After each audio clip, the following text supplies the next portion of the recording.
The morning light. Long before the hum of cities and the ticking of clocks, before iron tools or even wheat fields waving in the breeze, the world moved with a different rhythm. The earth turned slowly, wrapped in winds that whispered through forests untouched by axe or fire. Rivers ran clear, skies were endless, and silence filled the spaces between bird calls and distant thunder. In that long-ago age, before names were carved in stone, there was a cave. Not a grand cavern or a place of mystery, but a quiet hollow nestled against a sloping hillside, surrounded by moss-covered rocks and wild bramble. The entrance was low, shaded by a curtain of creeping vines, and inside it smelled of earth and smoke and animal fur, a smell that was not unpleasant, only deeply old, like something that had always been. Here lived a family. They had no name for themselves, no word for family even, but they were bound by the warmth of fire and the comfort of sleeping side by side. Their world was small, the cave, the trees nearby, the slope that led to the river below, and the sky above that changed colors slowly throughout the day, as if painted by some patient hand. It was morning now, not the sharp kind of morning that jolts a person awake, but the soft kind that seeps in slowly, like warmth rising through blankets. A faint light filtered through the leaves that hung in front of the cave. Dust motes spun lazily in the air. The fire had died down to quiet embers, still faintly glowing, tucked under a layer of ash like sleeping coals. The air was cool, but not cold. A small breeze teased the edges of fur pelts. The first to stir was Luma, the youngest. She was small for her age, with wide eyes that saw everything and a quiet way of moving, as if even her footsteps respected the silence of morning. She lay still for a while, eyes open, watching the faint light shift on the ceiling of the cave. The sounds around her were soft, the breathing of her mother, steady and slow, the shifting of her older brother's arm as he pulled the blanket closer, the distant coo of some morning bird echoing down from the trees. She sat up, rubbing her face with the back of her hand. Her hair, matted and wild, fell over her eyes. She brushed it back and reached for the small pouch she kept near her sleeping spot, a few pebbles she liked, a feather, a string made of woven grass. She didn't do anything with them, just held them for a moment, then tucked them away. Outside, the world was beginning to wake. The birds grew louder, more confident. Somewhere far off, a twig snapped under the weight of a wandering animal. Leaves rustled as wind passed through them like fingers. But in the cave, it was still. Luma turned and looked at her mother. Her mother's name was not spoken aloud often, but in her own mind, Luma called her Em. Em's face was strong and quiet, like stone that had been shaped by years of wind and rain. Her brow was furrowed, even in sleep. Luma watched her for a moment, then gently stood, careful not to wake anyone. Her feet made no sound on the cave floor. She stepped around the sleeping forms of her brother and father, both curled tightly, sharing warmth. In the far corner, near the wall where the smoke stains were thickest, lay the old woman. Luma did not know how old she was. Perhaps no one did, but she had always been there, always humming or muttering, always fixing or weaving something with her wrinkled hands. Luma stepped outside. The morning air was cool and smelled of dew. Mist hung low over the grass, curling around the roots of trees and clinging to stones. The sky above was pale, not yet blue, not quite gray. She took a deep breath and let it out slowly, as if her lungs were sighing. She walked a few steps from the entrance, stopping beside the flat rock where sometimes her father sat to sharpen stones. It was slick with dew now, and she touched it lightly, running her fingers along its surface. The world felt very still. She crouched and picked up a stick, poking at the earth. A beetle scurried past, and she watched it go, fascinated by how its tiny legs moved so fast. She didn't follow it. She simply watched until it disappeared under a leaf. Behind her, the sound of movement drifted from the cave. The fire crackled as someone stirred it back to life. M's voice, low and quiet, hummed a short tune, the same one she always hummed in the morning. It was neither happy nor sad. It simply was. Luma returned to the cave and saw her mother squatting beside the hearth, feeding small twigs to the coals. Smoke curled lazily upward and caught the morning light. M didn't look up, but she smiled when she felt Luma near. "You were up early," she murmured. Luma nodded. She didn't say anything, but reached to place another stick in the fire. The warmth felt good. The smell of smoke was comforting, like something that wrapped around you and said, "You are home." Her brother woke next. His name was Raoul, and he was nearly grown. He stretched with a groan, then sat up and yawned like a bear. His hair was a mess, sticking up in all directions. He looked at Luma and grinned, then reached for a nearby skin of water and took a long drink. "Still dark," he mumbled. "Not dark," Em replied softly. "Quiet." Raoul nodded, rubbing his eyes. "Yes, quiet." They did not say much more. Mornings were not for words.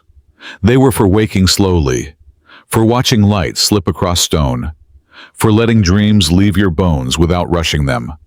Father emerged next, his broad shoulders brushing the cave ceiling as he stood. His face was weathered, his beard tangled. He was a silent man, but not cold. When he looked at Luma, there was always softness behind his eyes. He knelt beside the fire and added larger sticks. Flames took them greedily. Flaring to life, warmth spread. Luma moved closer, wrapping her arms around her knees. Breakfast came slowly, as everything did. There was no hurry, no clock ticking, no bell ringing. Only the stomach's quiet request for food, and the knowledge that there was enough. M unwrapped a bundle of dried roots, sliced thin, chewy, and a little sweet. She passed them around. Then came a bit of meat smoked days ago, tough now but still good. They ate in silence, occasionally glancing at one another. There was no need to fill the air with sound. The fire spoke enough. The old woman finally sat up, groaning as her joints cracked. She rubbed her knees and muttered something no one could quite understand. Then, seeing the food, she nodded and shuffled over to take her share. Luma watched her carefully, fascinated by how slow and deliberate her movements were. "Rain soon," the old woman said, sniffing the air. Am looked up. "Maybe." Raoul chuckled. "She always says that." "Because it's always true," the old woman snapped, then smiled. The cave smelled of smoke and meat and damp stone. It was a smell that meant safety. After they ate, Father stood and stretched. He picked up a stone blade, ran his thumb along its edge, and nodded. Without a word, he stepped outside. He would be gone for a while, checking traps perhaps, or simply walking. He did that sometimes, just walked. Raoul went to his corner and began sharpening tools, flakes of flint, bone needles, a dull spear tip. His hands were quick and practiced. M began sorting through furs, folding and refolding, checking for damage. And Luma wandered to the back of the cave where the wall was stained black from years of smoke and drawings. There, drawn in ochre and charcoal, were figures, animals with long legs and antlers, shapes that spiraled like wind, handprints, small and large, pressed against the stone as if reaching through time. She touched one gently, placing her hand inside the faded outline of another. It was bigger than hers, maybe her brother's, maybe someone who lived long ago. She stood there for a long time, her fingers tracing the edges of the drawings. They told stories, these marks, not with words but with shapes and echoes. Luma did not know how to read them, not in the way one reads a tale aloud, but she felt them, felt the stillness they held, the reverence, the patience. Behind her, the fire crackled, outside, the wind stirred, and in her chest, a quiet warmth grew, not excitement, not fear, but something gentle, something like peace. A typical day had begun, not fast, not loud, just slow, and old, and full of small things that mattered. And that was enough. Luma's wandering. The fire still murmured behind her as Luma stepped beyond the edge of the cave. The air outside was warmer now. The mist that had clung to the earth had begun to lift, unraveling in thin ribbons as sunlight pushed through the canopy of leaves overhead. Birds chirped from distant branches short, bright notes echoing like forgotten songs. Luma paused beside the flat, sharpening rock again, trailing her fingers along its rough surface. The dew had dried. A single yellow leaf lay at the edge. Trembling in the faint breeze, she picked it up and tucked it into a loop of string at her waist. She did this often, collected little things that meant nothing and everything. Smooth stones, oddly shaped twigs, feathers too small to fly. To others, they were just things. To Luma, they were like quiet voices. Each one remembered where it came from. She looked back toward the cave. Her mother was crouched near the fire, mending a rip in one of the sleeping firs. Raoul still sat hunched over a stone, chipping at its edge. Neither of them looked her way, but Luma knew they knew. She was free to go for a while, to wander. She followed the narrow path that wound from the cave entrance down into the thicket. It wasn't a real path, not one trodden flat by many feet, just a way the trees bent gently. The stones seemed to make space. The underbrush yielded. Her feet knew the way, even if she didn't think about it. Bare soles pressed into moss, over sticks, across cool patches of soil where the shade lingered. She walked slowly, not out of fear or laziness, but because there was no reason to hurry. There was no destination waiting, no chore to complete. The world around her was the point. The forest welcomed her. Tall trees, their trunks wide and bark rough like ancient skin, stretched up into the sky. Their tops swayed gently, whispering to one another in a language of leaves and light. Sunlight dappled the ground, painting shifting patterns that danced at her feet. Ferns unfolded like green fans. Vines curled lazily around stone. Luma knelt beside a small pool where rain had collected in the crook of a tree root. She leaned forward and saw her reflection, her face blurry and a little wild. Her hair curled around her cheeks. Her eyes were wide and soft. She reached into the water, not to drink but to feel it. It was cool, clear, smooth. She let it run through her fingers. A beetle, larger than the one from earlier, clung to the underside of a leaf nearby. Its shell glistened. She stared at it for a long time. It didn't move, and neither did she.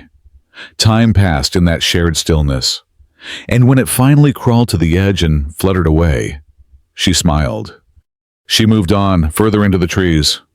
There was a fallen log ahead, thick and covered in moss. She had seen it before, many times. It was one of her favorite places.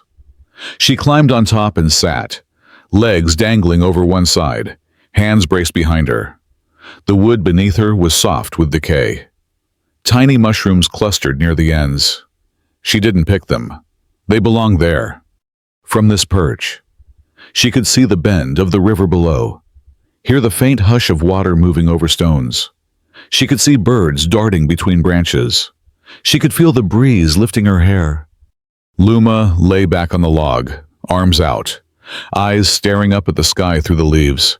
The sun was brighter now, but not harsh. It warmed her face gently, like a soft hand. She closed her eyes and let it wash over her. The world around her carried on its quiet rhythm. A squirrel, a small, nervous creature with twitching limbs, scampered along a branch overhead, pausing to sniff. A breeze stirred the canopy, sending a few leaves spiraling down. One landed near her arm. She didn't move. She thought of the drawings on the cave wall, of the handprints, of the deer-shaped figure with the sweeping horns. She thought about who might have made them, her father. When he was younger, his father. Someone older still. Maybe one day she would make her own mark. Not today. Today was for watching. For learning how the world moved when no one asked it to. Time passed. There was no way to measure it. No sundial or hourglass. Only the feeling of the light changing. The breeze warming. The sounds of the forest shifting. She sat up slowly, stretching her arms above her head. Her back cracked slightly, and she laughed quietly to herself. She hopped down from the log and wandered further. A small clearing opened ahead, dappled with light, surrounded by tall grasses and stones like scattered teeth. Luma bent down and picked a blade of grass, running it between her fingers. It tickled. She plucked another and wove them together, then another and another, until she had a loop. She set it on her head like a crown and giggled. Birdsong trilled high above. A crow cawed in the distance. The rhythm of the forest was like breathing steady, unnoticed until you paid attention. She walked to a low tree. Its trunk split into a wide Y shape near the base. She climbed it easily, resting in the crook. From here, she could see further. There, past the trees, the river shimmered. She could just make out the dark mouth of the cave above the ridge. It made her feel both small and big. Small because the world stretched far in every direction. Big because this piece of it knew her. The log, the beetle, the tree, these were not strangers. She climbed down and wandered toward the stream. The water was shallow here, moving over smooth stones. She stepped in, her feet cold, but not unpleasantly so. Fish darted away from her toes. She crouched and watched them return. Tiny, silvery, quick. She dipped her hand in and brought it to her lips. The water was sweet. On the far bank, flowers bloomed in a cluster, pale purple. Trembling in the breeze, she waded across carefully, not to disturb the silt, and knelt beside them.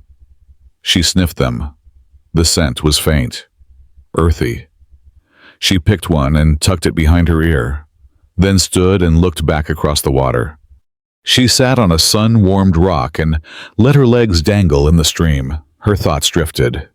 She thought of the old woman's muttering, of rain, of her mother's quiet song, of her brother's half-smile, of her father's eyes, always searching the trees for signs. And then her mind emptied. She lay back on the rock, one hand in the water, the other behind her head, and she stared up at the sky, blue now, streaked with thin clouds. The sun hung above, steady and watchful. Sleep tugged at the edge of her thoughts, soft and slow. She didn't fight it. Her eyes drifted closed. The sounds of the forest continued, birds calling, wind rustling, water whispering over stone. They wrapped around her like a blanket, rocking her gently. And she dreamed, not in color or story, but in feeling. She dreamed of cool stone beneath her, warm fur beside her, smoke curling in golden light. She dreamed of handprints that glowed. She dreamed of quiet voices carried on wind. She dreamed of safety. When she woke, the sun had shifted.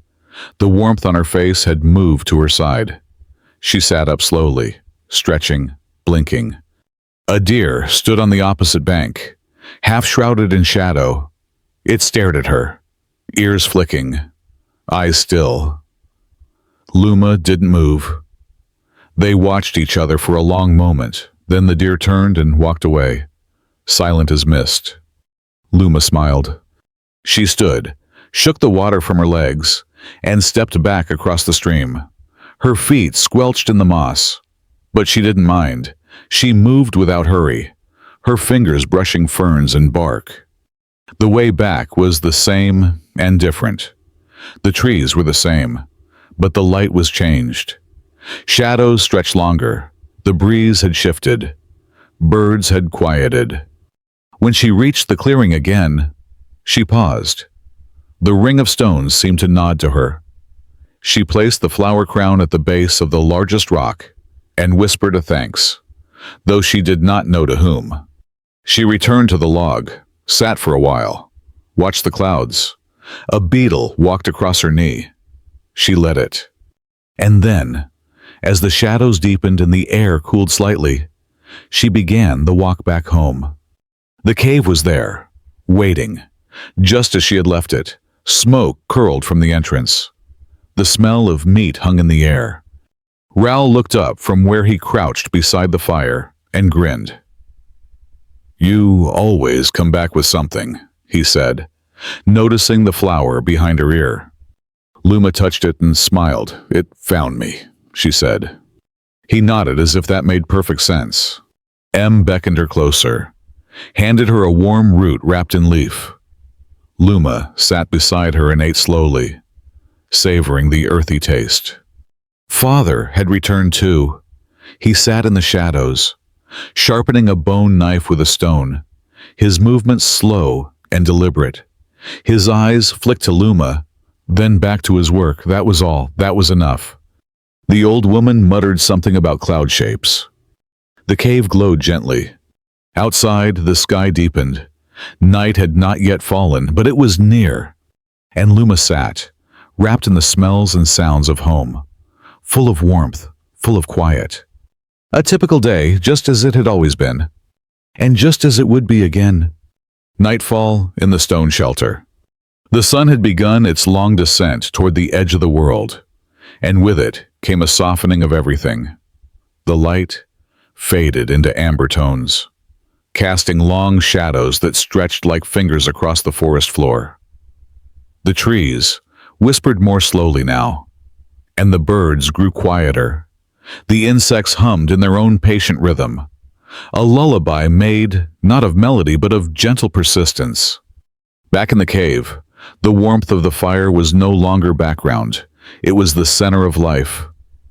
Its light flickered on the stone walls, dancing across the drawings and illuminating the curves of sleeping firs and old bones that had been set aside for tools.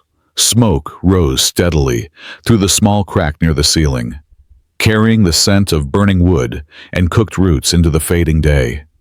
Luma sat cross-legged near the fire, holding a stick in her hand. She wasn't using it for anything, just turning it slowly, watching the bark peel away beneath her thumb.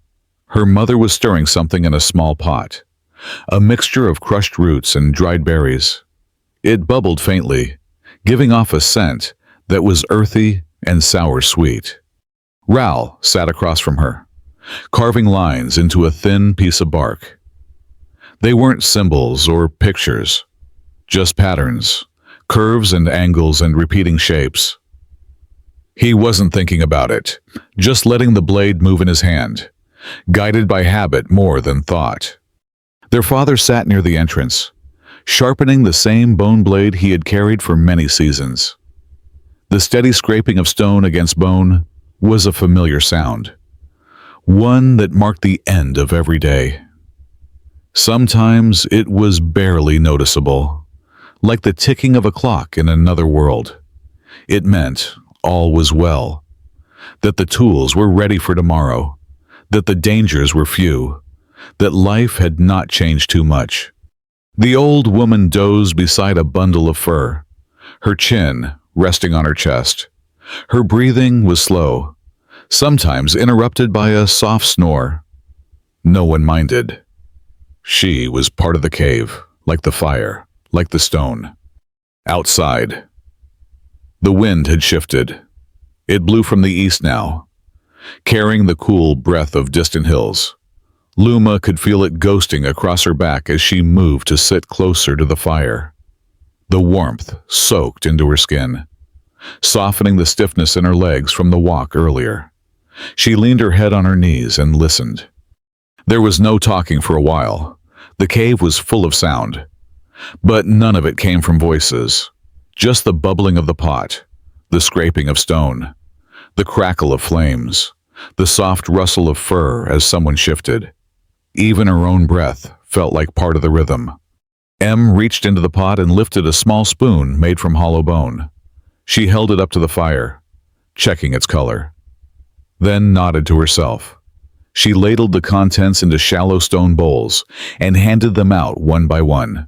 Luma took hers with both hands, careful not to spill. It was warm against her palms, and the smell rose into her face.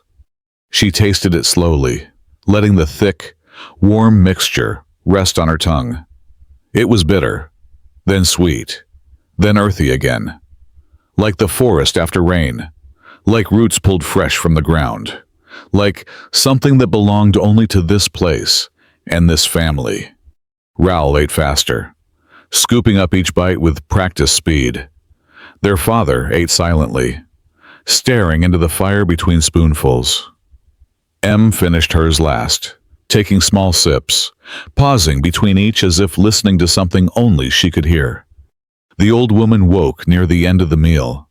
She sniffed the air and made a pleased sound, then reached for the bowl someone had quietly set near her side. She sipped, muttered, then smiled, her eyes closing again.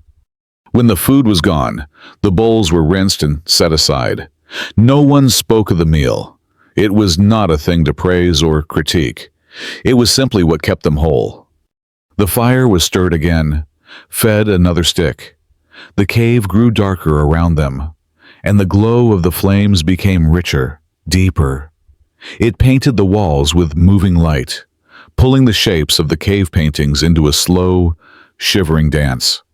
Luma watched the flickering forms. A deer stretched and bowed. A bird flapped its wings once and was still. A row of dots shimmered like stars. She leaned forward, entranced. It was as though the stories themselves were breathing. Then Em began to hum. It was the same tune she often sang at night.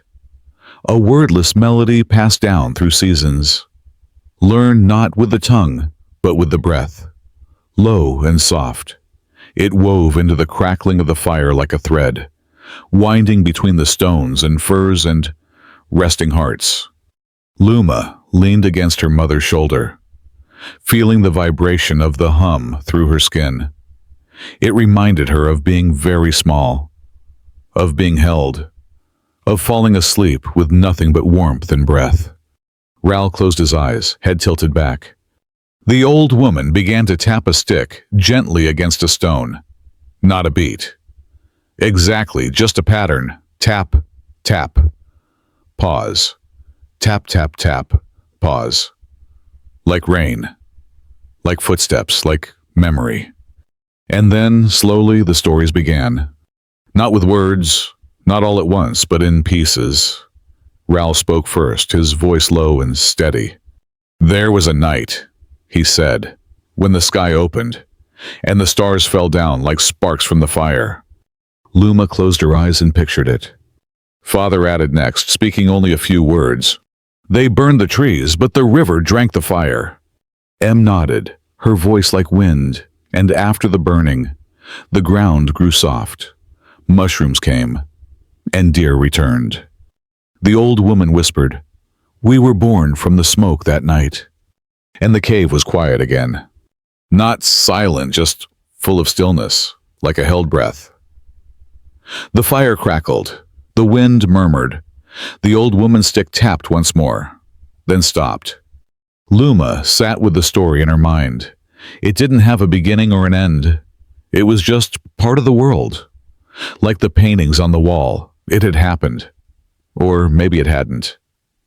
That didn't matter. What mattered was that it had been spoken. The fire sank lower. Ral lay back on his fur, arms behind his head. Em began braiding thin cords of grass, her fingers moving without thought. Father stood and stepped outside for a while, his silhouette framed by the firelight as he disappeared into the trees. Luma remained sitting, watching the flames shrink. She traced lines on her palm with one finger, making invisible shapes, spirals, like the ones in the cave. A bird's wing, a river's bend. Her body felt heavy in a good way, full of warmth, full of stillness. The kind of tired that comes not from running, but from being, from walking slowly, from watching, from breathing in the whole day. When Father returned, he brought with him the smell of the outside leaf, stone, smoke from another fire perhaps far off. He sat near the entrance, staring out into the dark. And then Em spoke again, softly, as she always did when the night was nearly complete. "There was once a woman," she said, "who slept in the mouth of the wind." Luma knew the story. It was one of her favorites. She slept for many moons. Em continued, her hair growing like vines, her skin gathering the dust of dreams. And when she woke, she knew the names of every star. The old woman murmured, but she never told them. Em nodded. No, she never told. She whispered them to the trees. And that is why, when you listen close, they speak the names of stars. Luma smiled. She liked the idea of trees holding secrets. Outside, the wind picked up slightly, rustling the leaves near the cave's mouth. The fire's glow danced along the ceiling. Ral rolled over and pulled his blanket higher.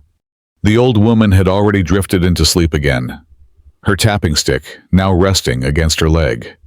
Father's breathing slowed. Em wrapped the braided cord around her wrist and lay down beside Luma, their shoulders touching. The fire cracked one last time, then settled into embers. Luma lay on her side, staring at the wall where the drawings lived. In the glow, the handprints seemed to reach for her, not in fear or desperation, but in invitation, as if to say, "You are part of this too." She thought of her day, of the beetle on the leaf, of the flower in her hair, of the deer by the river, of the sky above the log. She thought of the stories, of the stars that fell, of the woman in the wind, of the trees that remembered. And slowly, like mist rolling back into the forest, sleep came. Her breath matched the rhythm of the cave. Her heartbeat echoed the quiet beat of the old woman's stick. Her dreams reached into the stone and the smoke in the sky. Outside, the night wrapped around the hillside like a blanket. The stars turned slowly overhead, unseen. And the cave, filled with the warmth of bodies and memory and quiet fire, held them all. Held them still. Held them safe. Held them through the long, slow hours of the night. Until morning came again. The quiet between stars. The cave was dark now. Not the kind of darkness that frightens or hides things, but a soft, living darkness, thick like velvet, warm like breath. Outside, the forest had long since gone to sleep. The wind no longer rustled the leaves. The animals had found shelter in burrows, nests, and hollows. The river, so lively during the day, now whispered in hushed tones, as if speaking only to the moon. Inside, the fire had faded to a few smoldering embers. They glowed faintly in the center of the cave like sleeping eyes. A red pulse, slow and steady. No flames, no crackles. Just a dim heartbeat of warmth in the hollow chest of the earth. Luma slept curled on her side, one arm tucked under her cheek, the other wrapped around a bundle of fur. Her breathing was soft and slow, her chest rising and falling like the gentle swell of a distant sea. Around her, the other slept as well, Ral with one foot sticking out from under his blanket. Em, with her head resting lightly on a woven bundle. Father sprawled silently near the entrance, his presence both protective and still. Even the old woman, who so often woke in the middle of the night to mutter to herself or tap her stick on stone, was asleep now. Her lips were parted slightly, whispering nothing. Her hands, wrinkled and worn, rested on her belly, one atop the other like folded leaves. The cave itself seemed to be dreaming. Above them, stars filled the sky beyond the narrow mouth of the cave. They did not twinkle or dance. They simply hung, watching in their ancient way, cold and bright but distant. They offered no warmth, but neither did they demand anything. They were just there. Luma stirred slightly in her sleep, her brow twitching, her fingers tightening briefly around the fur bundle. Her dreams had grown deeper. She was walking, not in the forest she knew, not by the stream or through the ferns, but through a different world familiar, yet far away. The ground beneath her feet was smooth, worn down by countless footsteps. The sky was not black, but deep blue, streaked with clouds that pulsed with color, pink, silver, violet hues that did not exist during the day. She walked without sound. Her feet made no noise. The air around her was still, heavy, but not unpleasant. It smelled like smoke and water and something older than stone. Ahead of her was a wall, enormous, curved slightly, like the inside of a bowl.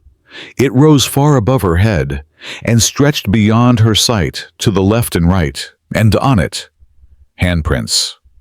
Hundreds of them, maybe thousands, some small like her own, others wide and splayed like Father's, some faded, others bright. They glowed with a soft inner light. She reached out and touched one.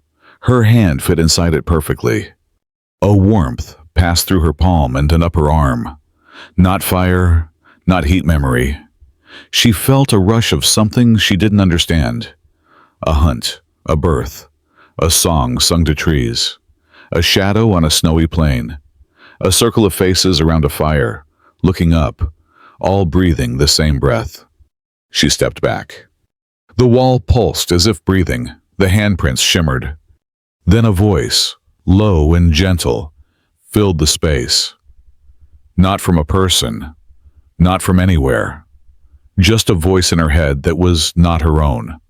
"You are one of us," it said, "and we are one of you." She did not reply. She did not need to.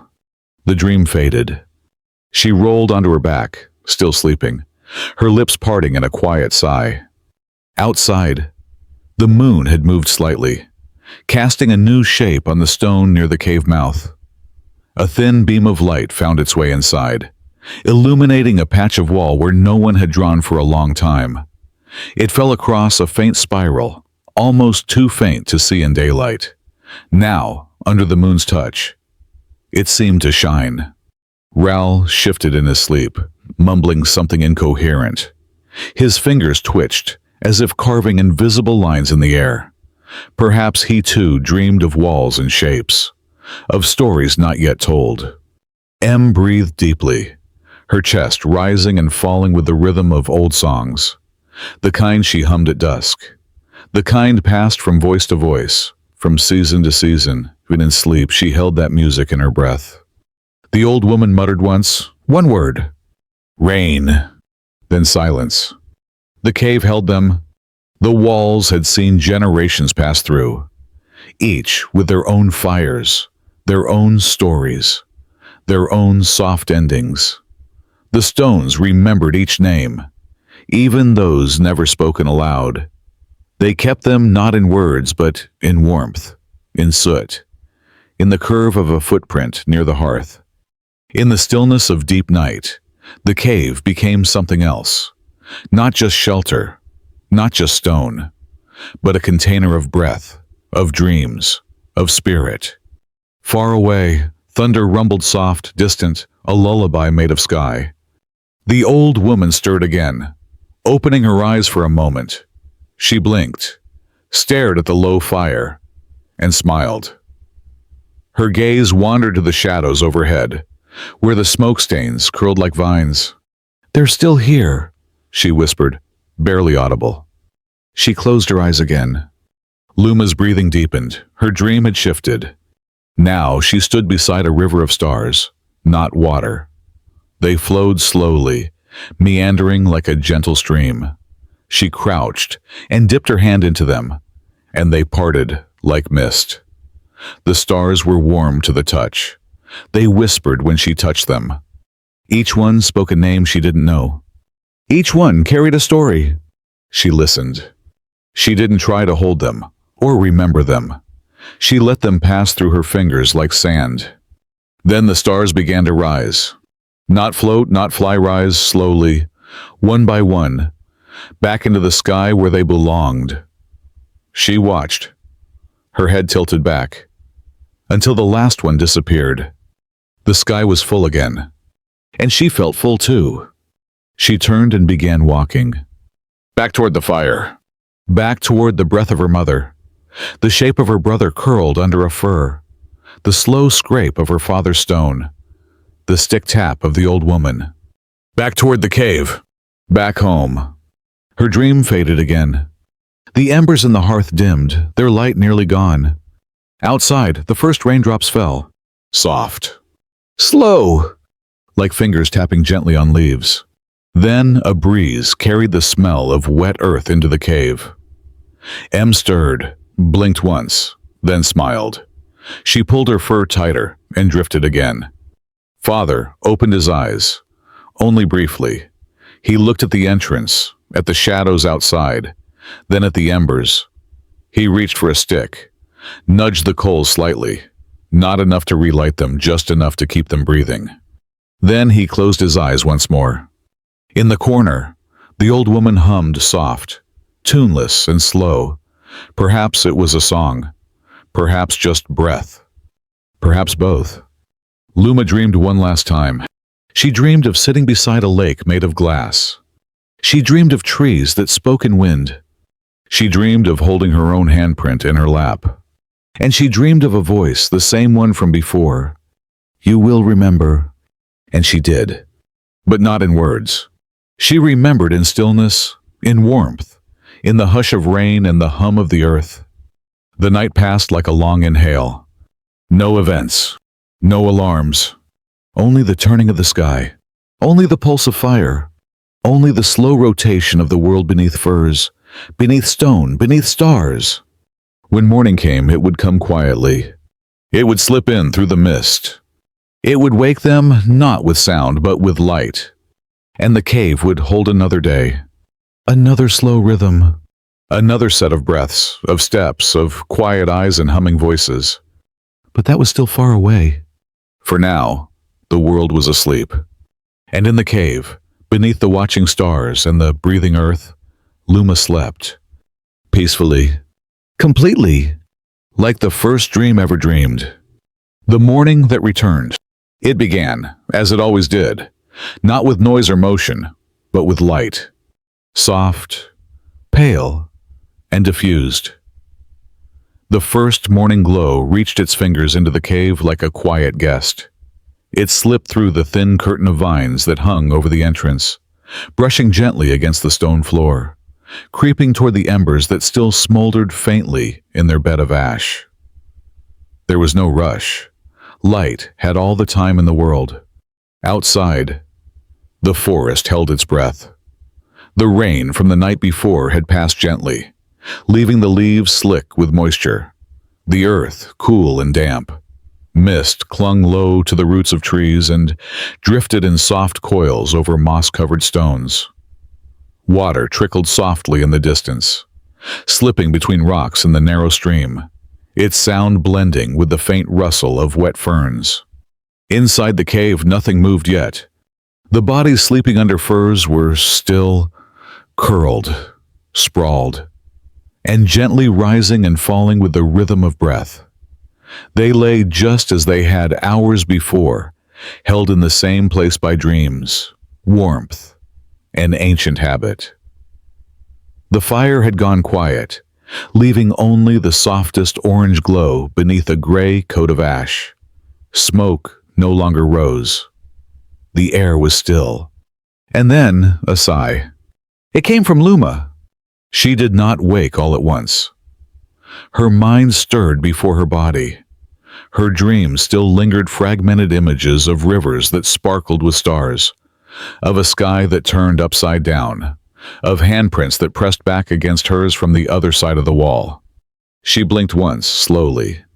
The light in the cave had changed. It was not the deep blue of night, nor the rich red of firelight.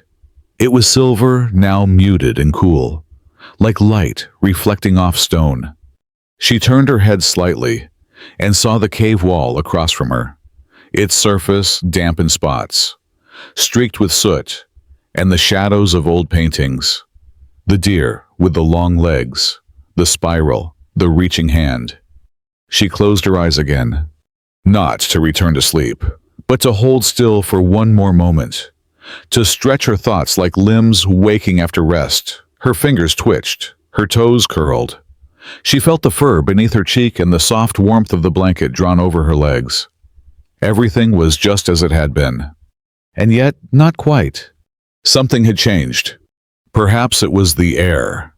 It smelled fresher, richer, the scent of wet earth, of moss, of stone after rain. Perhaps it was the silence itself, which no longer pressed down with the weight of midnight, but hovered lightly with the hush of expectation. She sat up slowly. The others were still asleep. Her mother's head was turned to one side, her braid resting against her cheek. Ral was wrapped tightly in his blanket, his face half buried, mouth open slightly. Father remained near the cave mouth, lying on his side, his hand resting on his hip, as if he had meant to rise but changed his mind at the last moment. And the old woman, well, she looked awake, though her eyes were closed. Luma wasn't sure how she could tell. Maybe it was the slight upturn of her lips, the tilt of her head. Luma stood carefully and moved toward the entrance. Each step was slow and quiet, her feet barely making a sound on the stone. She passed the hearth and paused to place a single stick into the ashes. She did not stir them, not yet. It was not the fire's time to wake. At the cave's edge, she pulled aside a damp vine and stepped out. The world was waiting. Everything gleamed in the pale light. The trees were heavy with droplets. The grass bent under their weight. The rocks shone like polished bones. A thin mist hugged the ground, swirling gently around her ankles. The air was cool against her skin, but not cold. It was clean, new. She took a deep breath and let it out slowly.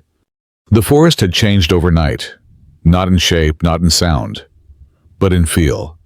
It was not the same place she had wandered the day before, and yet it was. Just washed, renewed, reawakened. She crouched and touched the wet moss beside the flat, sharpening stone. It felt spongy beneath her fingers. She smiled and wiped her hand on her tunic. Then she sat down cross-legged on the stone itself, ignoring the chill of the moisture on its surface. She watched the mist shift and drift. She listened. There was no wind, no birds yet, only the faint dripping of water from the trees, the occasional groan of a branch under the weight of lingering rain, the whisper of something ancient and nameless moving gently through the undergrowth. It was a different kind of quiet than night, not deep and heavy, but light and rising. It made her feel as though she was at the beginning of something, like the first sound in a song not yet sung, like the first breath after a long sleep. Behind her, she heard footsteps. She turned her head and saw her mother approaching, wrapped in a fur, her braid falling over one shoulder. Em sat beside her without a word. Together, they watched the forest. Luma leaned her head against her mother's arm. Em reached up and smoothed her hair. "You woke early," Em said softly. Luma nodded. "The forest feels different," she whispered. "Yes," Em agreed. The rain changes things. The leaves are cleaner. The air speaks more softly. They sat together in silence for a while, listening. The mist began to rise. A single bird called short, sweet, hesitant, as if testing the morning. Another answered. Soon, more voices joined. Birds from hidden branches, from hollows in trees, from unseen nests high above. Their calls were layered like the weaving of a basket, each strand supporting the next, bending gently into harmony. Ral stumbled out next, barefoot and blinking, his hair stuck up at odd angles, and he scratched the side of his neck as he yawned. He plopped down beside them without greeting, his eyes still half closed. Then came Father, standing for a long moment at the cave's edge before crouching beside the hearth. He stirred the ashes slowly, revealing the dull red glow beneath, and added a few sticks. Smoke rose in a lazy spiral, catching the damp morning light. The old woman remained inside, but they could hear her humming. Em stood and went to the fire, placing a small pot beside it. She added water from a skin and a handful of leaves. The scent of something sharp and green began to drift through the air, wild mint, or something like it. Luma sat near the fire again, watching the flames grow. There was no rush to speak, no reason to announce the day or set plans. They would move when it was time. The world would unfold in its own rhythm, and they would follow. Ral began to carve again, a piece of wood this time, smooth and soft, easy to shape. He didn't look at it much, his hands remembered the movements. Father rose and walked a short distance into the trees. Not far, just enough to stretch, to breathe, to feel the ground under his feet. He bent to pick up a fallen branch and examined it. Then he set it down again. Em stirred the pot and tasted it. She added a bit of something dried root. Perhaps. The smell deepened. And Luma just watched. The way the fire's light touched the leaves. The way the mist dissolved as the sun rose higher. The way her brother's knife moved in slow, sure strokes.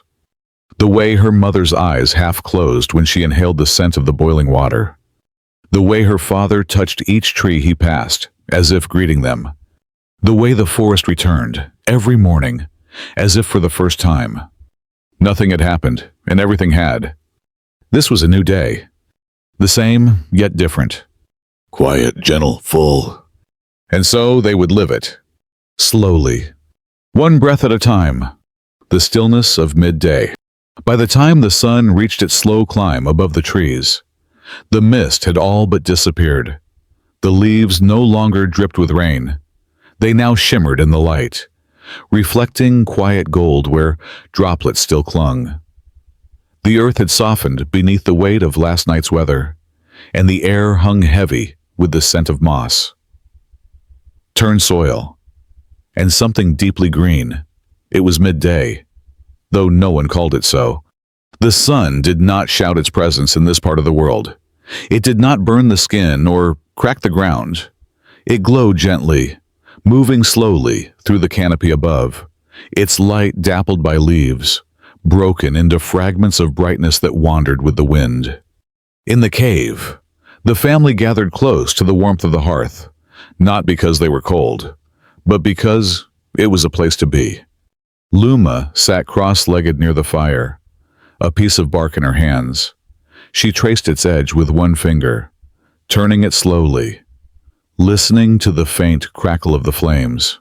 Every now and then, she looked up not at anything in particular, just to rest her eyes on the movement of light on stone, or the way the smoke rose and swirled before slipping out through the crevice above. Her mother sat nearby, sewing a thick piece of hide with a long bone needle. Her fingers moved with steady precision, drawing the sinew through the leather with a practiced rhythm. It was not a task that required thought anymore. It lived in her muscles now, in the lines of her hands. Ral leaned against the wall, slowly shaping the piece of wood he had chosen that morning. His legs were stretched out, one heel resting over the other. He turned the blade carefully in his hand, carving a spiral down the shaft, pausing now and then to blow away the shavings that clung to the grooves. Father was crouched near the entrance, mending the head of a spear with quiet concentration. He did not speak. He rarely did during this time of day. His silences were not empty, but full of awareness, of patience, of something that did not need to be spoken. The old woman, as always, had made her way to her place in the corner. She sat on a low, fur-covered rock, her knees bent beneath her, weaving strands of dried grass into something whose purpose was not yet clear. Her lips moved in slow rhythm, whispering to herself, or perhaps to no one at all. Outside, the wind barely stirred. The birds, so lively in the morning, had retreated into shaded boughs. A few insects buzzed near the mouth of the cave, their wings humming faintly. Somewhere in the distance, a tree creaked under its own age. There was no rush. Midday was not for hunting or gathering or wandering far. It was the hour of return, of sitting, of waiting, of doing without needing to finish. Luma looked toward the back wall of the cave, where the drawings lived, the spiral, the deer, the bird. They were older than her, older than her parents, maybe older than even the old woman, and yet they still watched, still spoke. If one was quiet enough to listen. She stood, stretching her legs, and walked to the wall. She ran her fingers just above its surface, not quite touching the painted lines. There was something sacred about that act, something unspoken, a kind of respect. She didn't know why, it was just how it was. Raoul glanced over. Thinking of drawing, he asked, his voice low. His blade paused mid-carve. Luma shrugged, not yet. He nodded, understanding. There would be a time. Behind her, the old woman chuckled softly. She's waiting for the wall to speak to her, she said, like it did for me once. Long, long ago. Luma turned, curious. What did it say to you, she asked. The old woman smiled without teeth, eyes narrowing into slits of memory. It didn't use words. She whispered. It used warmth, like fire, like sleep. I placed my hand on it, and I felt every person who had ever stood where I stood. They were in the stone, waiting. Luma looked back at the wall. She stepped closer and leaned in, placing her hand gently against the cool surface. She closed her eyes. There was no rush of sound, no vision, no voices. But she did feel something. The stone was smooth, then rough, cool, then warm, still, then vibrating faintly, like breath held beneath skin. She smiled and stepped back. Raoul had resumed carving. Em continued sewing, her brow furrowed in calm concentration. Father had tied the spearhead tight and was now wrapping it in a length of leather. The cave was alive with motion that made no noise. The fire burned low, its flames licking lazily at the wood. The pot beside it steamed gently, filled now with a simple broth, roots, herbs, perhaps a bit of smoked meat. The scent was mild, but satisfying. It wrapped itself around the space, filling the cave like memory. Luma sat down again and picked up a bit of reed from the floor. She twisted it between her fingers, then slowly began to braid it. She didn't know what she would make. That didn't matter. The doing was enough. The old woman's voice broke the silence again. There used to be another. She said, before your time, a boy who sang to the stones. No one looked up. They knew better than to interrupt. He had a voice like water. She continued, clear and low, when he sang, even the fire would lean in to listen. He didn't talk much, just sang. What happened to him? Luma asked softly. The old woman tilted her head. He left. One day he stood at the edge of the forest and looked back. He hummed something soft, then walked into the trees and never returned. Was he looking for something, Raoul asked. No, she said. He had found everything already. That's why he could leave. The story ended without conclusion, without meaning. It simply existed, like everything else. The sun moved a little higher, shadows shifted, a few birds returned, their calls soft and intermittent. Father rose and walked to the fire. He stirred the broth with a flat stick and tasted it.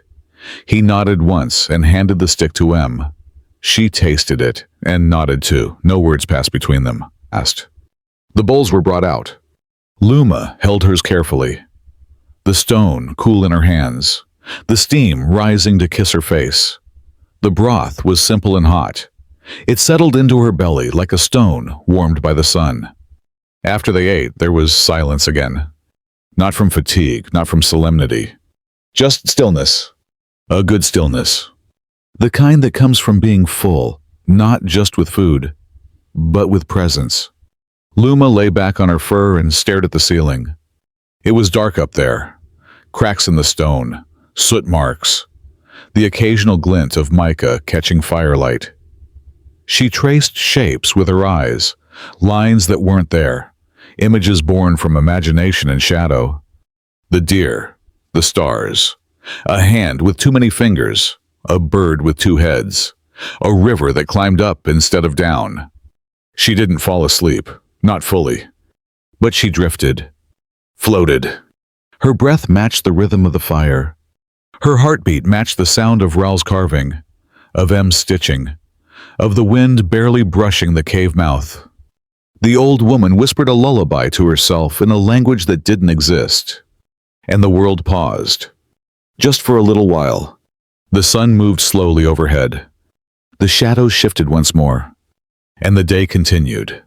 Still, rain beneath the stone sky. It began with a change in the light.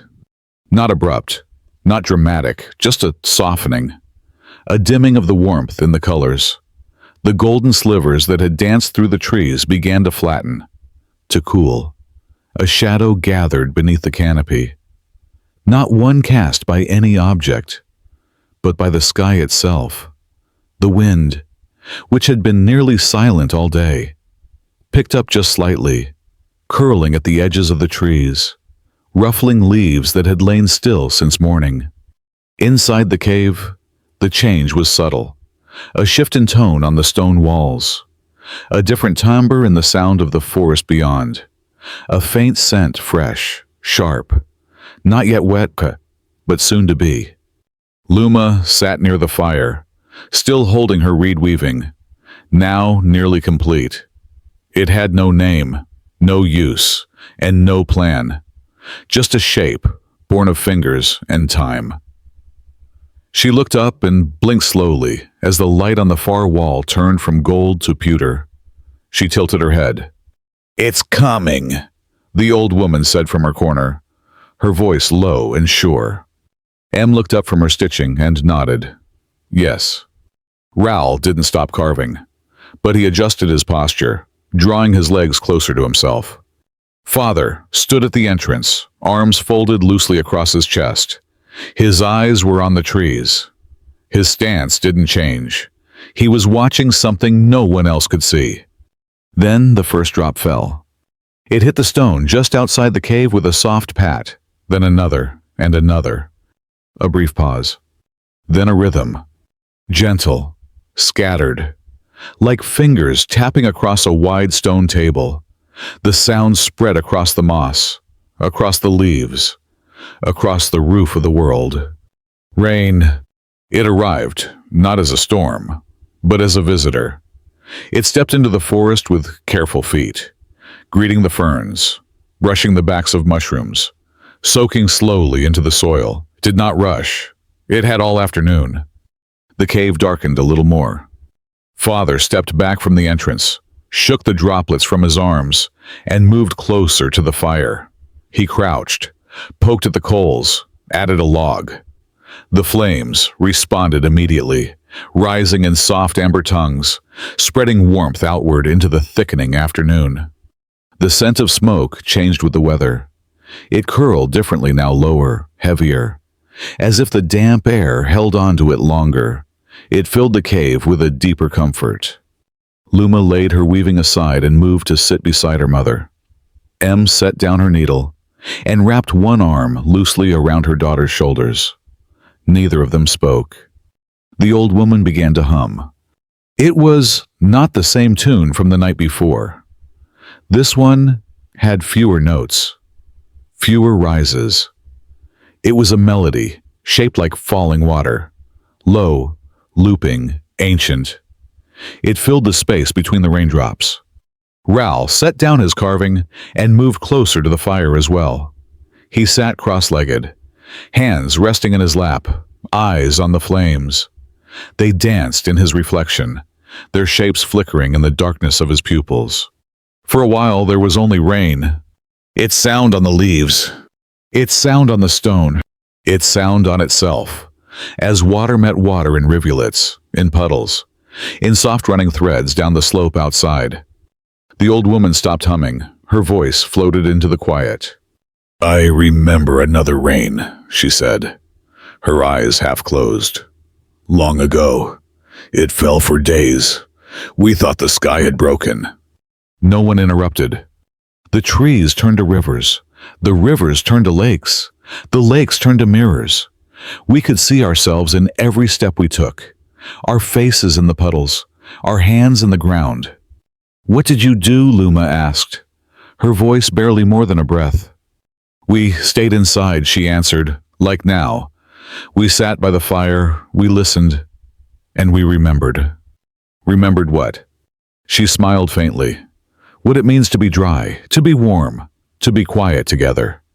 Ral picked up a bit of bark and turned it in his hands. "Do you think the trees like the rain?" he asked. Father spoke then, voice low and steady. "They need it," he said, "like we need fire." Luma rested her head on her mother's shoulder. Em leaned into her slightly, her chin brushing the top of Luma's hair. The fire crackled. The rain continued. Somewhere in the forest, an owl called out too early for evening, but the clouds had made the day strange, and time no longer moved in straight lines. Em stood slowly, stretching her arms above her head, then walked to the bundles along the wall. She returned with a small pouch and sat near the fire. She opened it carefully and removed a handful of dried leaves, crumbling them into a hollowed stone bowl. Then she added a bit of water from the skin and stirred with a smooth stick.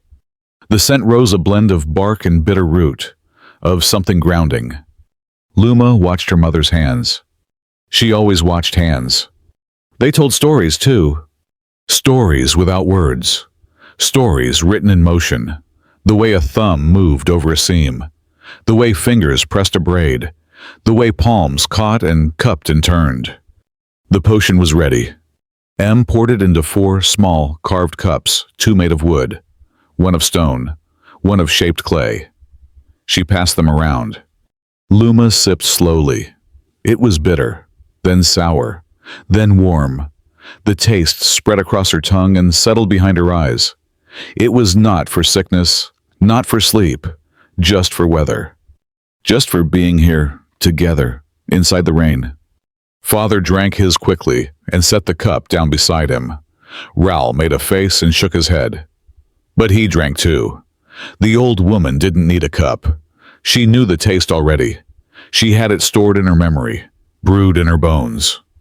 The cave glowed. The fire rose and fell, its light curling up the walls, slipping across the drawings like dancers made of dust. The spiral seemed to spin. The deer lowered its head. The stars overhead seemed to hum. Luma moved closer to the wall. She sat before it, legs tucked under her hands in her lap. She did not speak. She just looked. The old woman came to sit beside her, slowly, carefully, lowering herself to the floor with a grunt and a sigh. She carried a small pouch. "Would you like to draw?" she asked. Luma turned. "I don't know what." "That's good," the woman said. "The wall will help." She opened the pouch and pulled out a piece of ochre, dull red, rubbed down smooth from use. She handed it to Luma. Luma hesitated. Then, very gently, she pressed it to the wall. She did not draw a picture. Not at first. Just a line, a curve. Then another. Her strokes were slow, tentative. The ochre left a faint trail, dusty and soft. The rain spoke behind her. The fire answered. She drew a shape that looked like water, but not quite. A hand, but with too many fingers. A tree without roots. The old woman nodded beside her. "Good," she said, "very good." And that was enough. Luma set down the ochre and pressed her palm lightly beside her drawing, not to leave a mark, just to feel the stone. The cave did not speak, but it listened, and sometimes that was more important. She returned to the fire, curled beside Rahl, who had begun carving again, slow and aimless. The afternoon slipped away. Outside, the rain grew softer, lighter. It tapped now like a whisper, like breath, like sleep approaching. Inside, the family lay on their furs, not quite asleep, not quite awake. In the dimming light, the fire shrank. Its glow still warmed the stones. The air smelled of earth and ash and leaves. No one spoke again. They didn't need to, because the cave was speaking now, and it was saying, "Stay. Be still. The day is done. The fire is warm, and the rain has washed the world clean again." The coming of night after rain. The rain had stopped. Not suddenly, but like a sigh. It slowed until it was no longer a pattern of sound, but a memory of one. The last drops fell with a hush, as if the sky itself were falling asleep. And when the clouds finally loosened their hold on the land, they drifted apart, unraveling like old cloth above the trees. The air outside the cave was wet and sweet. Leaves dripped lazily. The moss on the rocks had turned a deeper green, its surface glistening. Puddles reflected the canopy, and thin tendrils of mist curled upward from the ground, rising only to dissolve into the air. Inside the cave, the warmth had deepened. The fire, though small now, was steady. Its core glowed with a slow breath, pulsing orange and gold. Smoke drifted in low ribbons toward the crevice near the ceiling, pulled upward by air that was cooler now, more awake. Luma sat beside her brother, her head leaning against his arm. Rahl had stopped carving. The piece of wood rested in his lap, half finished, its curves unhurried. His hands were still, open, palms resting upward as though they had poured everything out and were now waiting to be filled again. Their mother sat close by, combing through a bundle of dried grass with her fingers, separating the strands. Her motions were slow and steady, not because she was tired, but because nothing needed to be fast. Each stroke made a soft brushing sound, the kind that disappears almost as soon as it begins. Father sat with his back to the wall, one leg bent, the other stretched out. His eyes were half closed, watching the fire without really watching it. His spear lay beside him, finished and quiet. His breathing matched the rhythm of the smoke.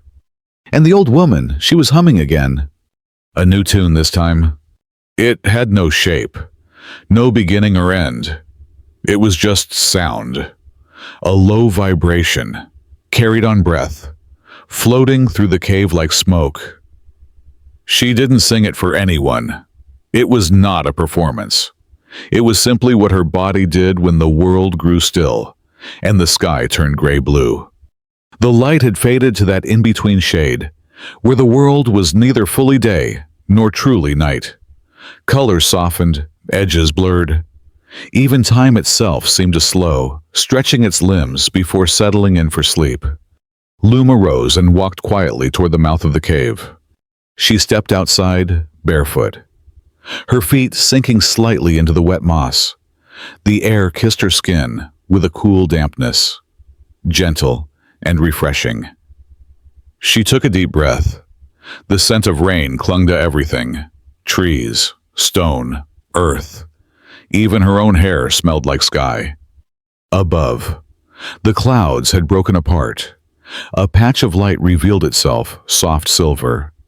The moon, not yet full, but bright enough to show its shape behind the veil. Stars peeked through the thinner layers, blinking slowly into wakefulness. The forest glistened. Drops of water fell in slow succession from branches above. A bird called out once, then fell silent. The hush was almost complete. Luma walked a few steps from the cave, toward the place where the flat stone sat like an old bench. She sat. The stone was cool beneath her, but not unfriendly. She drew her knees up to her chest and wrapped her arms around them, resting her chin between them. Her eyes wandered. Every leaf held a story tonight, every puddle a reflection. The world felt heavy not in a burdensome way, but in a way that meant it was full of rain, of breath, of age. And yet, it was light too, lifted by wind, softened by mist. She watched the steam rise from the earth like spirits returning home. Behind her, the fire inside the cave crackled softly. She closed her eyes. She listened. And the world spoke in the quietest voice imaginable. It told her of roots drinking deep, of stones shifting in their sleep, of mushrooms pushing upward in the dark. It spoke of rivers under soil, of worms tracing paths beneath fallen leaves, of the sigh of a tree as its weight settled after the rain. She opened her eyes and whispered, "I see you." Not to anyone, but to everything. And then she returned. Inside the cave, the light was golden again, now deeper, more like amber melted down into the shape of flame. Shadows moved gently on the walls. The air was thick with the scent of smoke, earth, and damp hide. Her family looked up as she entered, but no one spoke. They didn't need to. Her presence was familiar, expected, like the return of wind after stillness. She sat beside her mother once more and took a bundle of grass from the pile. She began combing it gently, mirroring M's motions. Her fingers followed the fibers with patience. The old woman stopped humming. "The sky is open again," she said. Father nodded. Raoul reached for the pot beside the fire and poured water into a cup. He passed it to Luma. She drank slowly. The coolness of the water, a welcome contrast to the heat of the fire. Then Em stood. She walked to the wall of drawings and paused. The firelight caught her profile, casting her in shadow and gold. She raised one hand and pressed it flat against the stone. She stood that way for a long time, eyes closed, breathing slow. When she stepped back, she didn't speak. She simply turned and returned to her place, sitting cross-legged once more. Luma looked toward the spot her mother had touched. It was near the spiral, near the handprints. She didn't know which one had been chosen. She didn't need to. Father stirred the fire again, adding a long, thin log. The flames rose with a soft whoosh, licking upward, stretching. Smoke rose and curled along the ceiling. Raoul resumed carving. The old woman braided strands of grass into a loose ring, her fingers nimble despite their age. Em tied a knot in her cord and set it aside. And Luma, with her hands full of soft fibers and her mind full of silence, began to braid too. Outside, the last of the clouds drifted away. Stars emerged in small clusters, blinking slowly. The moon rose higher, casting silver light across the wet earth. Inside, the fire burned. No one spoke again for a long while, and then, as the shadows deepened and the heat of the hearth spread outward, Father began to speak. He didn't speak often, but when he did, everyone listened. His voice was low, rough like stone shaped by wind. "There was a time," he said, "when we didn't live in this cave." Luma looked up. Raoul stopped carving. Em turned her head slightly. The old woman did not move. "We lived further east," he said, "near the cliffs. The river there was wider, the trees taller, the wind was stronger. "What happened?" Luma asked. "A storm," he said. "Not like today, a true storm. The sky broke for days. The river rose. The cliffs crumbled." "Did anyone get hurt?" Raoul asked. Father nodded once. "Some." They waited. "But we left," he said. "We found this place. It was quiet. The fire liked it here. So we stayed." Em placed a hand on Luma's back. "This cave has never betrayed us," she said. "It remembers." The old woman opened her eyes. "Caves are mothers," she said. "They hold you, keep you warm, teach you how to listen." The fire cracked. Luma looked at the wall, at the drawings, at the handprints. She wondered how many storms they had survived, how many voices they had held, how many hands had reached toward them in silence. Raoul spoke then. "Do you think the fire remembers too?" Father nodded. "Yes, but it forgets faster." They all chuckled softly. Luma yawned. The firelight flickered across her face. Her braid lay over her shoulder, catching the glow. She finished the strand of grass in her hand and set it beside her. Then she lay down, curling against the fur. Em pulled a blanket over her. Raoul lay down too, arms folded under his head. Father leaned back and closed his eyes. The old woman was already half asleep, her ring of grass still in her lap. The fire burned low, and the stars turned slowly overhead. The cave once again grew quiet. Only the sound of breath remained, and the memory of rain, and the warmth of stone, and the dreams of those who came before. Night had returned, and everything was at peace. The dreams that watched the fire die. The cave was dark again. The kind of darkness that only comes once the fire has finished telling its last story. It did not die all at once. Like a flame snuffed by wind, it faded gently, with dignity. One ember at a time, its light curled inward, folding into itself like a sleeping animal. The glow became breathless. The smoke thinned into silence. The shadows on the walls, once dancing, stilled. And so the cave settled. Outside, the stars continued their slow drift across the sky. The moon, no longer veiled in clouds, cast a silver net across the wet earth. The trees wore that light like quiet robes. The stones shimmered. The stream moved without urgency, its surface touched by broken reflections of sky. Inside, 5 breaths moved in harmony. Luma lay curled beneath her fur, one arm beneath her cheek, the other resting near her heart. Her eyes moved beneath closed lids, chasing shadows of dreams. Her chest rose and fell with the rhythm of the cave itself. Raoul slept beside her, sprawled on his back, mouth slightly open. His hand rested near his carving tools, fingers twitching from time to time. His dreams, like his hands, were always shaping something. Em, wrapped tightly in a blanket of hides and soft grass, slept upright, her back against the stone wall, her head tilted slightly forward, her braid draped across her chest like a vine. Her face was still, but there was a calmness in her brow, a peace that had taken root long ago. Father lay near the entrance, as always, even in sleep. His posture was alert, a quiet sentry held by trust more than duty. The chill of the night did not bother him. His dreams were like the trees, deep, slow, unmoving. And the old woman, she lay closest to the wall of drawings. Her body almost curved into it. Her breath was shallow, not from weakness, but from economy.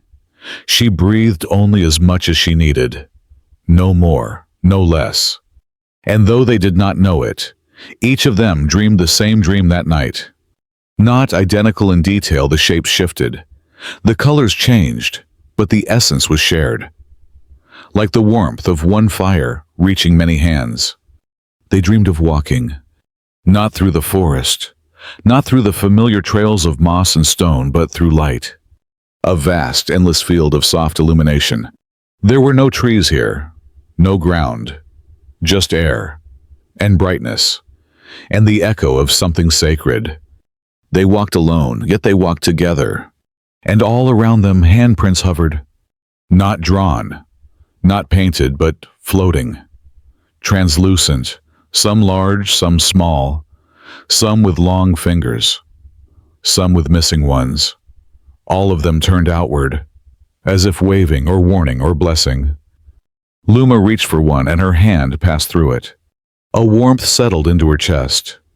Ral followed a spiraling line of prints, watching them turn and twist as though forming a story too complex for words. Em touched one and remembered a lullaby her own mother had once hummed, the tune lost for many years. But not now.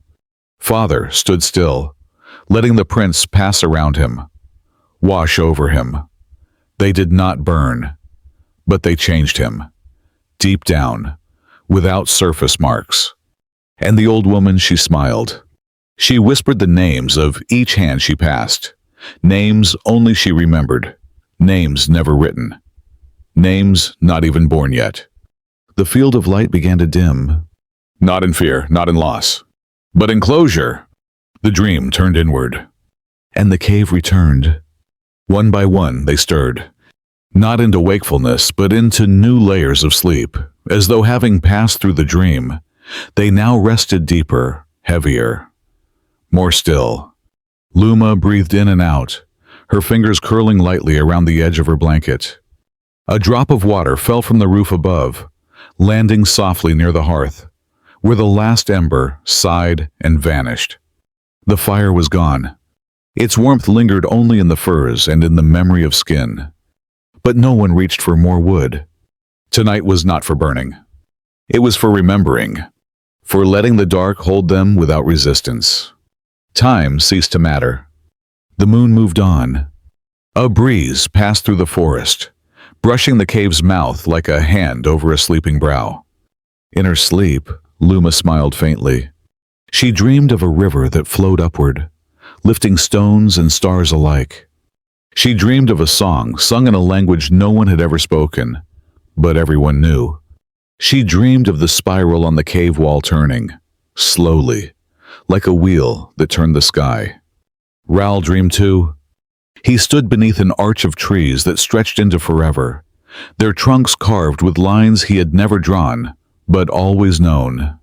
Each mark hummed when he passed, and the farther he walked, the more the trees opened, until he was surrounded by light that had no source. He dreamed of a hand reaching through bark, of wood that remembered. Em dreamed of fire, not the kind in the hearth, but the one inside the chest, inside the belly, inside the voice. She dreamed she sang again, in a voice loud and clear, and that the forest stopped to listen. Birds paused in flight. Leaves tilted. The river stilled. And her song lingered on even after she stopped singing. Father dreamed of silence, of standing in a place where there was no noise. And yet every sound existed. He saw the tracks of animals he had never hunted. He felt the wind from storms long past. And he knew he was part of the stone now, not buried in it, not trapped, but within it. Rooted. Still. And the old woman, she dreamed of children, not the ones beside her now, but all those who had come before, and all those who would come again. She dreamed of fingers small and uncoordinated, smearing ochre on stone with delight. She dreamed of tears falling in the darkness and being caught in silent palms. She dreamed of stories not yet spoken, already echoing down through time. And in the real world, the cave held its breath. The wind outside slowed. The stream paused in its chatter. The fire pit, cold and gray, whispered nothing. A bat fluttered past the cave's mouth, chasing a sound too faint for human ears. The stars, unwavering, looked down, and the cave simply listened. It listened to the breathing of 5 dreamers. It listened to the weight of history etched into its bones. It listened to the memory of the fire, of the rain, of the silent afternoons. It listened to the future, already whispering in the cracks of its walls. It listened to the dreams, and it kept them, not in jars, not in pages, but in stillness. In stone, in silence. Luma shifted in her sleep. She reached one hand outward, toward nothing in particular. Her fingers brushed the edge of a fur. She exhaled, a soft, childlike sound, and settled deeper. Behind her, Raoul turned onto his side. Em murmured a wordless sound and adjusted the blanket over her shoulder. Father stirred once, then grew still again. And the old woman, she smiled. Her dream was still going. It always did. Until morning came. And even then, sometimes it didn't stop. The circle that never breaks. The darkness began to thin. Not because it wanted to leave, but because light was patient and light always returns. It slipped in gently, like a shy guest peeking around the curtain of vines that framed the cave's mouth. A faint, silver tone brushed the stone floor, barely noticeable at first. Then it brightened, slowly, minute by minute, warming from blue to gray to the faintest hint of gold. The embers in the fire pit were cold, not dead, not forgotten, just resting. Their job was done. The night had been long and deep. There had been no fire to hold it back, only breath and dreams and silence. But now the air stirred again. The smoke stains on the ceiling caught the first light, softening from black into brown. The drawings on the wall emerged from the shadows like memories waking up. And the people stirred too. Luma moved first. She didn't open her eyes right away. She stretched her toes beneath the blanket, feeling the edges of fur and the texture of the cave floor. Her fingers moved next, slowly curling into her palm, then releasing. Her head turned on its makeshift pillow of woven grass, and a deep, slow breath passed through her lips. When her eyes did open, they blinked against the shifting gray. The ceiling above her, a ceiling she knew better than the sky, was slowly regaining shape. She watched it in stillness, her breath slow, her heartbeat gentle. She didn't move. Not yet. This was the time between sleep and day, between dreams and duty. She savored it. Beside her, Raoul shifted, groaned softly, and rolled over. His hand brushed against hers, and she smiled. He didn't wake. He wouldn't. Not for a little while yet. Em moved next. A subtle sound, the shifting of her shoulders, the rustle of hide. She sat up slowly, rubbing her eyes with the back of her hand. Her hair had come loose in the night. She pulled it back with familiar ease, tying it with a thin strip of grass that had remained tucked in her wrist. She looked around, as she always did, not with suspicion or fear, but with habit. Her eyes checked the fire pit, the entrance, her children, the old woman, her partner. Everything was where it should be. She sighed softly and stood. Her steps were silent as she moved towards the bundle of wood stacked neatly near the back wall. She selected a few small branches, dry and pale, and carried them to the hearth. She crouched, parted the ash gently, and found what she was looking for, one coal, barely alive, still warm. She breathed on it, soft, steady. It glowed in response, faint but faithful. She built the fire again with no ceremony. This was not an act of magic. It was simply what was needed. And as the first lick of flame stretched upward, so too did the day. Luma sat up. She pulled the fur around her shoulders and watched her mother work. She didn't speak. She didn't need to. Outside, the birds had not yet begun their songs, but the air held the promise of them. The forest was still damp from the rain. Drops fell occasionally from the higher leaves, striking the ground with little whispers. The breeze that slipped into the cave was crisp and clean, touched with the scent of wet bark and moss. Raoul finally sat up, hair in wild disarray, eyes barely open. "Morning," he asked, though he already knew. Em smiled and handed him a flat piece of bark with dried root slices. He chewed them slowly, still half asleep. Father rose next, silently, his movements economical. He stretched once, arms high, spine popping faintly. Then he crouched beside M and the fire, placed another log, and nodded. The fire greeted him with sparks. The old woman remained still, but her eyes opened.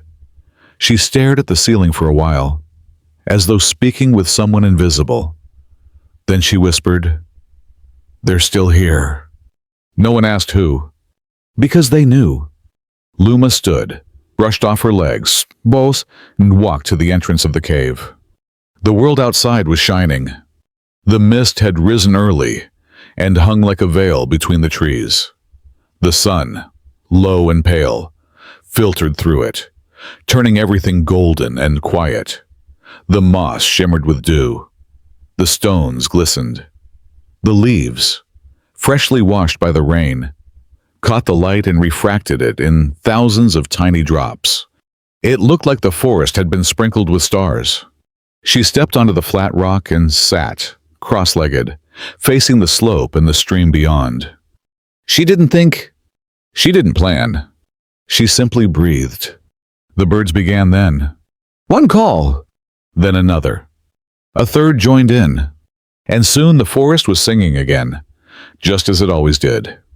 Behind her, the cave stirred further.